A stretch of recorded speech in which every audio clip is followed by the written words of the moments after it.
I was bred in a city full of greats. Go check your history. Stevie, Marshall, next day I mention me, the best in the game. MJ, scream victory. I ain't talking Jordan when I say I'm on my sixth grade. The kid who sick things to Mike. Gordy, put the kiddies to bed. These babies is boring.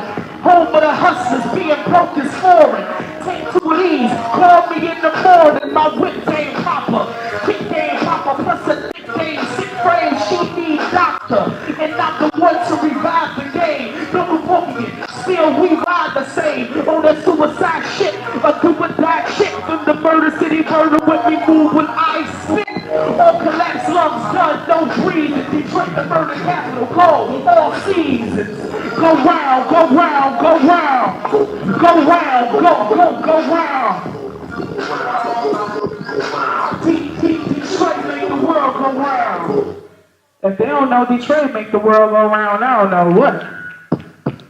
We influence so many people all over the globe. What's good? This your girl, Miss Korona, Detroit representative from East Side to West Side. Pretty much a Michigander through and through.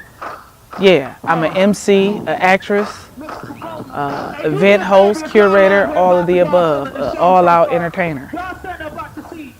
You don't gotta stand up for the whole show, but you can stand up for a minute though.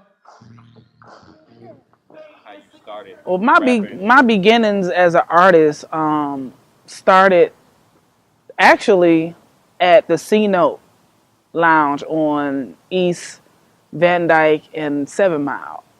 And that was the first open mic spot that I had rapped at. And then from there on, I went to Napoleon's Retreat, Ebony Showcase, Coco's House of Comedy, which is around the corner from where we are right now.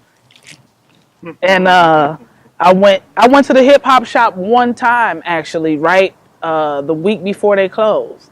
And I never got a chance to rap there, so it's really exciting that they reopened. I didn't make it to the grand opening. But I will be going there soon. So, but I am a product of that generation, the hip hop shop generation, you know what I mean? But I never got a chance to actually hit the stage, but yeah. What was the hip hop shop environment like back then? Man, it was a community, you know what I mean? Like it was a very competitive community, you can tell. It was a lot of battle cats. It was a lot of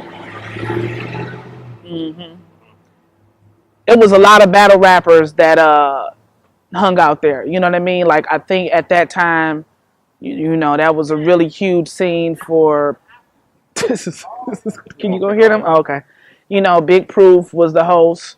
I saw Swifty McVeigh. That was the first time I ever seen Beretta. DJ Dez was a rapper then.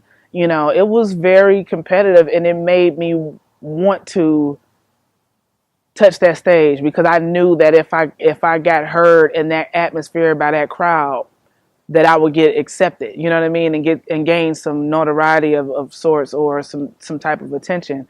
And what do I think it will be this time around? I think it will be similar. You know what I mean, but it's just. The whole environment on the music scene in Detroit right now was totally different. We don't really have to go through a lot of the quote unquote initiation stages. These younger artists, they just get out there and go to a lot of these open mic spots. They really created their own lane and their own scene. But back then you had to go through, that C Note crowd, that Napoleon's Retreat crowd, the hip hop shop crowd to be accepted, you know what I mean? And nowadays it's kind of different. Like a lot of these youth, they don't have to go through the same things that we went through, the training ground that we went through. And I appreciate, coming up under those artists that I came up under, Big Proof and Conniva and Swifty them, because they were so aggressive and they were so hungry. And if you went on stage after them and you sucked, then it was like you had to go back to the drawing board. But nowadays, it's not like that. You know what I mean? It's a little more lax. It's a little more, a lot of the artists they're really dope, but they kind of sound the same.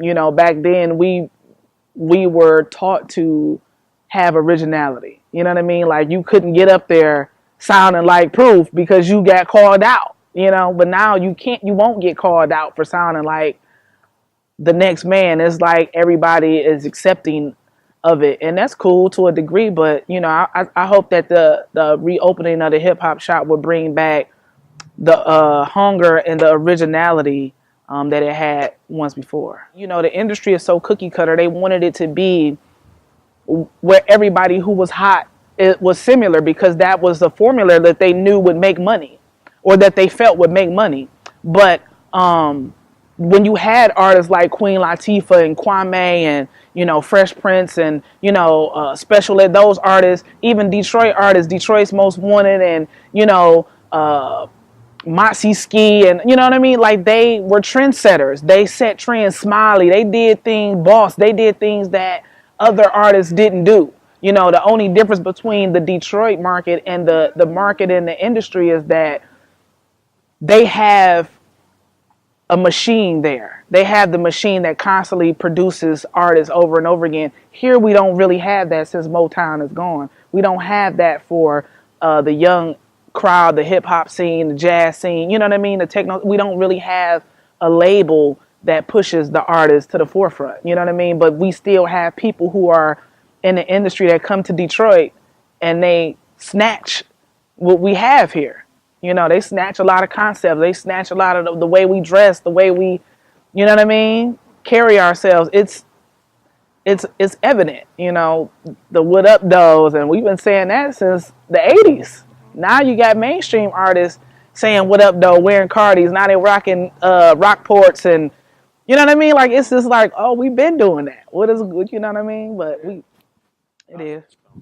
2 Chainz said he gonna be fresh as hell if the feds watching. But these kids trying to duck all the lead popping. Every time I look up, it's a murder, y'all. When they talk magazines, it ain't murder, dog. Or the source or the devil excel. They talk about life like they better in hell. No mother, no father, nobody to look up to. Try to kick game, but they screaming out, fuck you. These little lads got a chip on their shoulder. Hearts getting colder, like wait till I'm older. I'ma get bitches, I'ma get rovers, I'ma get riches, I'ma whip Range Rovers. No aspirations. How did I find my voice artistically? I you know what? It was something that I had to work on, you know.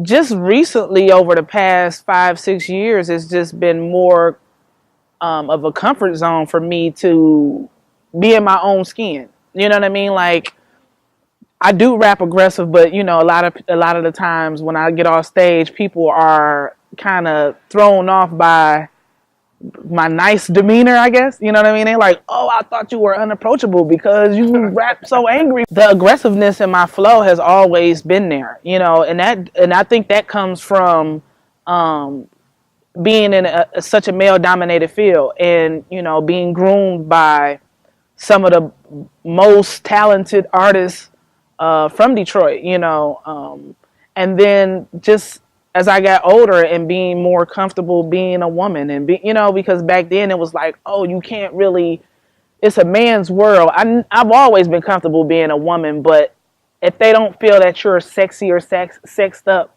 then they try to push you back. And I'm like, well, I've always been feminine. You know what I mean? Like, even the way I dress might throw people off, but when they talk to me, like, oh, you're more feminine than I thought. But I'm a woman. It's not a question. It's not, you know, second guessing or anything, you know, but just having that balance, I think it just started becoming second nature as I became more comfortable with who I am as a person, you know, and letting people, like, if either you accept me for who I am completely or you don't, you know. It's like the game ain't the same. No, young, bro, no. It's like the game ain't the same without me. I'm the best, and shame on any nigga that doubt me. You can test and fail with flying colors. Them bullets fly, hit frail bodies, and mothers bury sons or daughters. I slaughter anybody blocking my path. Subtract any nigga stopping my math. I simply cock and I blast, quickly stop his ass. What took so long for the albums to come out? Well, just like I touched on about finding the balance. The industry really, anytime I ever submitted music to a label, they never turned me down for not being dope. They turned me down for not being sexy enough, not being feminine enough, not being, you know, like other female artists, so to speak. So they didn't know what to do with me. And then I got a production deal from a producer group here, and I was with them for about 5 years, and it was really dope. You know, we made some really great music out of that 5 year time span, but financially and creatively, I don't think that they could take me where I knew I needed to go, because I didn't need anybody in my adult stage of my career telling me what I should do to be accepted. You know what I mean? Like, I am accepting of myself. My fans are accepting of myself. I don't feel like I need to change my style or the way I dress or anything for anybody. You know what I mean? So that this didn't work. It was a lot of things, a lot of situations that hindered any product coming out. So in 2010, I had worked with a producer at the end of 2008, you know, beginning of 2009, named Chains, and we ended up producing, creating 2 albums in a year time span. So I just scraped up every dollar I could, and I said I was going to put out my own albums independently, the best way I knew how. So that's how Dope Music and the Injection came about, and it's still a struggle. You know, I've been sitting on half of an album that's ready to go for about 2 years. It's in and I say half because it's in a recreation stage right now. Okay. And I'm still 100% independent because labels don't know what to do with me, because I'm not what they are used to. I'm not, you know, they don't know how to market me. And the thing is that I'm not the only one, you know, especially when I opened up about my sexuality. They really were afraid, like, oh, we don't know, you know what I mean? And it's like, I'm not an alien, you know, but I would always hear from label execs, well, you're out rapping the guys. Can you tone it down? Can you pull it back? Can you sex up the image? We want you to cut your hair. This is when I first started growing my locks. And I'm like, no, like, I mean, and these were letters that I got back from major labels. And at the time, Eve and Little Kim was, you know, they were on top, and they're like, well, you know, if your image was more like this. And I'm huge fans of Eve and Little Kim, but I'm a huger fan of myself. And I just, and even my parents were like, well, why don't you just compromise to get the deal and then, you know, be yourself later? You can't do that. You know, you can't do that. You selling yourself out for one, and for what reason? Who's to guarantee that my album would even come out? And then I have to look at myself in the mirror every day and not be happy about, you know, compromising myself. Right. Yeah. You talk about Detroit a lot. Yes. In your songs. Yes. I hear you say it. Do you feel that's important to do, and why? I feel like you say I rep Detroit a lot in my music. Yes, I do. As you can see, I'm rocking a brand from Detroit. Detroit people moving right now. Shout out to them. Shout out to everybody in Detroit that's making moves and representing. I feel like it's important. When you hear cats from the West Coast representing where they from, and New York and Philly, you know what I mean? Like, why not? You know, Detroit is a very, man, rich musically, you know, and spiritually. Like, so why not mention it? We've done a lot to shape the industry, musically, and all different type of facets. You know what I mean? So why not rep Detroit? And back in the day, I used to get a lot of flack for saying Detroit too much, because back then, you know, we felt like we had to move away to gain notoriety and gain success. And I've been asked to move to different places and thought about it and toyed with it and played with it, but I feel like, why go somewhere else and help build up their market when I could stay here and help build up the market here and help, you know, mold some of these youth the way I was molded, you know what I mean, back in the day. So yeah, it's very important to represent Detroit. It's where I'm from. It's where I get my inspiration. It's where I live and breathe. I get my nurturing here. You know what I mean? Like, I get love from the elders, from the youth, from the community. Like, that's me. I am Detroit. So it's very important, you know, but I am more than just Detroit as well. But that's what my roots are. who made you. That's who made me. What up, bro? I hope that you rockin' with me. I'm trying to leave my mark to make sure you never forget me. A lot changed in the past 2 years. I lost a lot of friends and surpassed a few peers. Trying to make it to the finish line. All these years of being denied shit. Niggas finna give me mine. I done had and-laws acting strange. Executives in the game steady telling me to change, right?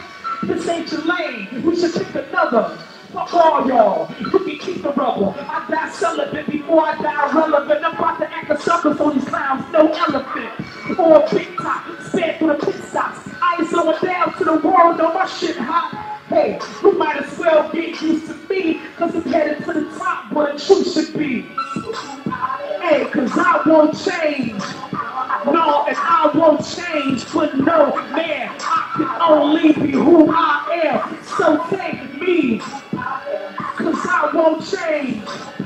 No, and I won't change.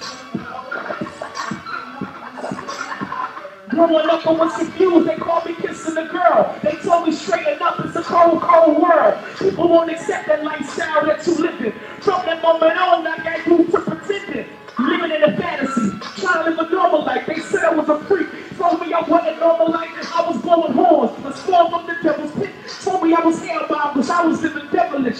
So I used to pray every day. He had changed me. Praying that the Lord would one day rearrange me. I felt like an outcast, black sheep, misfit. Even thought of suicide. Also slit my wrist shit. But he made me stronger. Showed me forgiveness. He was there to give me strength so I could go the distance. As I got older, he didn't make mistakes. Had me get some bruises to get to where I am today. Hey. Hey, cause I won't change.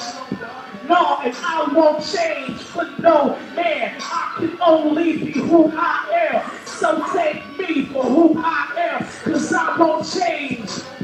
No, and I won't change for no man. I can only be who I am. Yo, my name is Korona. Thank y'all for rocking with me. If anybody is interested in hearing more music, I got CDs for sale for $5. Or you can catch me on Instagram, Twitter, at Miss Korona, that's M-I-Z, Korona. Make some noise for my DJ Lows. Thank y'all. Peace. Miss Korona, ladies and gentlemen, the noise for Miss Korona.